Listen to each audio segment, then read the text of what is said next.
Magandang araw!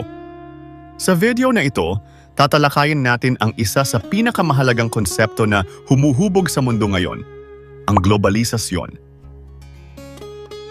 Malaki ang epekto nito sa paraan ng pamumuhay natin, mula sa ekonomiya at politika hanggang sa komunikasyon, kultura, at mga oportunidad na ating tinatamasa. Sabay-sabay nating unawain kung ano ang globalisasyon, ang mga pananaw ng iba't ibang eksperto, kung paano ito nakaapekto sa kalagayan ng mga bansa, kabilang na ang Pilipinas, at ang paraan ng pag-angkop ng ating bansa sa globalization. Ano ang globalisasyon? Ang globalization ay ang tawag sa malaya at malawakang pakikipag-ugnayan ng mga bansa sa daigdig sa mga gawaing pampolitika, pang-ekonomiya, panlipunan, panteknolohiya at pang-cultural. Globalisasyon at politika. Sinasabing hindi na eksklusibo ang pamamahala sa isang bansa nang magsimulang lumaganap ang globalisation.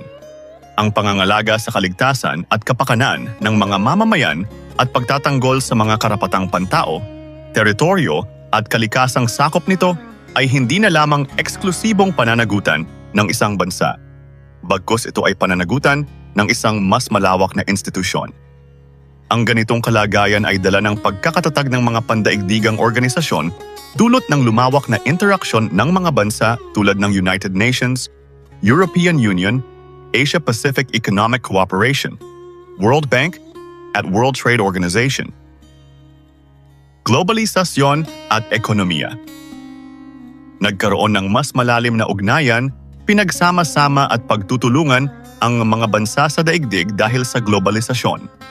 Masasabing ang malaking pagbabago sa komunikasyon, transportation at teknolohiya ang nagbigay daan sa ugnayang ito. Nagkaroon ng mga malalaking paggawaan ang malalaking multinational companies sa iba't ibang bansa. Dahil dito, nakita natin ang malayang pagdaloy ng salapi, teknolohiya at hilaw na sangkap sa iba't ibang bansa, kasama rin ng makabagong ideya. Dahil dito, naging pandaigdigan na rin ang paggawa ng mga batas pang-ekonomiya at kilusang panlipunan. Pananaw ng mga eksperto sa globalisasyon. Para kay Emanuel Wallerstein, ang globalisasyon ay kumakatawan sa tagumpay ng kapitalismo sa mundo. Ito raw ang pagkakahati-hati ng mga trabaho sa mundo.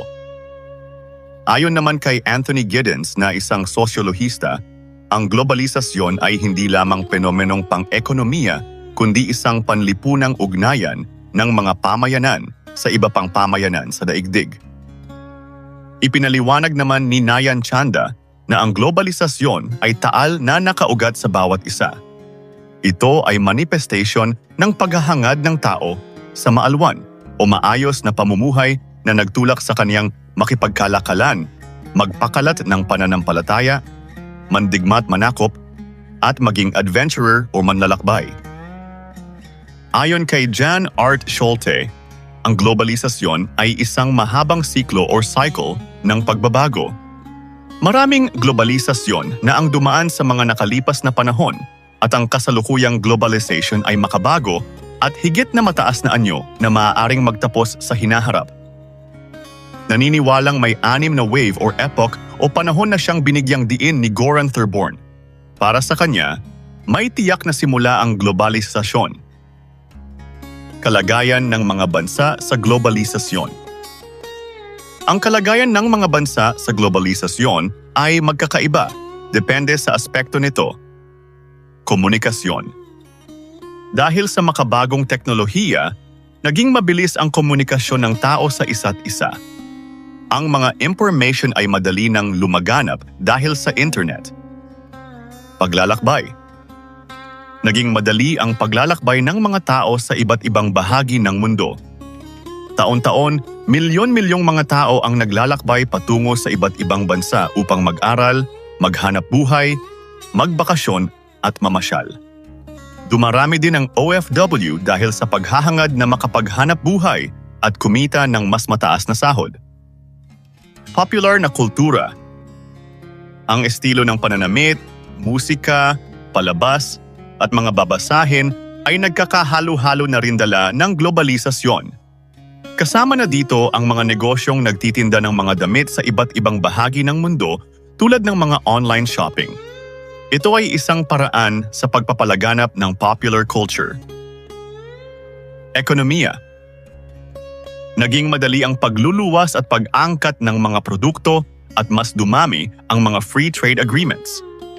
Nagkaroon ng kompetisyon sa merkado at nakapapamili ang mga mamimili ng mura at dekalidad na mga produkto. Politika.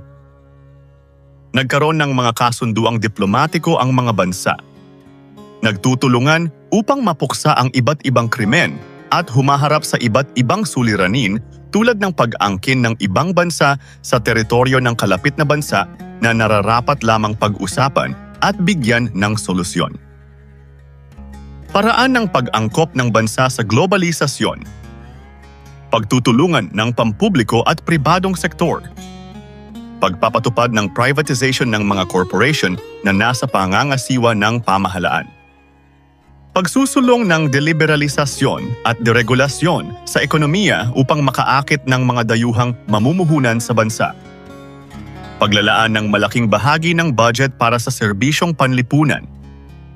Pagpapatupad ng mga proyekto para sa pag-unlad ng agrikultura, turismo at industriya. Pagpapabuti ng relasyon at pakikipag-ugnayan sa iba't ibang bansa.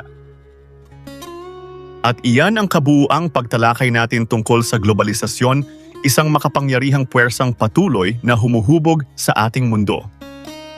Sa pag-unawa sa mga aspektong pampolitika, pang-ekonomiya, panlipunan at cultural, mas nagiging malinaw kung paano tayo bilang mga mamamayan ay naaapektuhan ng mabilis na pagbabago ng panahon. Kung nakatulong sa iyo ang video na ito, huwag kalimutang i-like, mag-subscribe at i-click ang notification bell para lagi kang updated sa mga susunod nating aralin.